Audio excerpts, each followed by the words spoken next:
Dr. Theresa Tam allowed Canada's strategic stockpile of medical personal protective equipment to become so depleted that officials had more than 3 times as many expired medical gowns on hand as they did non-expired ones. And the government then had to rely on private donations from places like Home Depot to protect Canada's frontline healthcare workers. Now, a few weeks ago, I told you how the Public Health Agency of Canada is using a national security exemption to block inquiries into just how inadequate the national stockpile of masks and medical PPE truly was, as the agency was becoming aware of the threat of the coronavirus as the disease was expanding out of its Chinese birthplace in Wuhan, China. Which is weird because Canada's actual national security agencies like CSIS and Public Safety, well, they didn't have a problem divulging the number of masks in their own strategic stockpiles. What we could tell you is that back then, Justin Trudeau gave away 16 tons of medical PPE from the Canadian strategic stockpile. He gave it to China to help the country that manufactures most of the masks in the world fight the coronavirus over there. The Public Health Agency has also blocked inquiries into the specific companies and suppliers it's utilizing now to bring the stockpile back up to functional levels, again using that same national security excuse. Now, there are concerns that North Americans may be purchasing masks that are being manufactured using persecuted Uyghur slave labor in mainland China.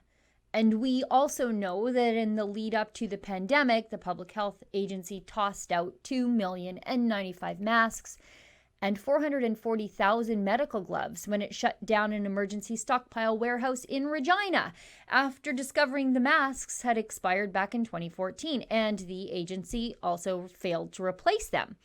I think it's important to note here that the Public Health Agency was created in response to the SARS pandemic specifically to prepare Canada for pandemics. Clearly, the Public Health Agency of Canada, headed by Dr. Theresa Tam, has not done the one thing the agency must do.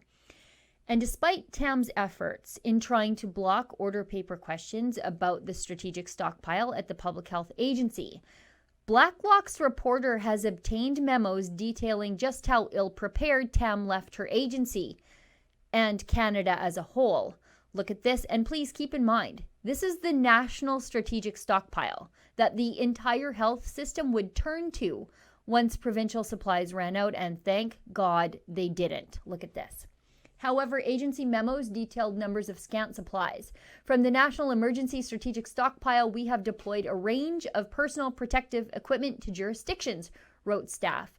Goods in warehouses included 439 ventilators, 65,000 high-grade N95 masks, 182,000 surgical masks, 395,000 medical gowns, 418,000 plastic face shields, 3 million medical gloves.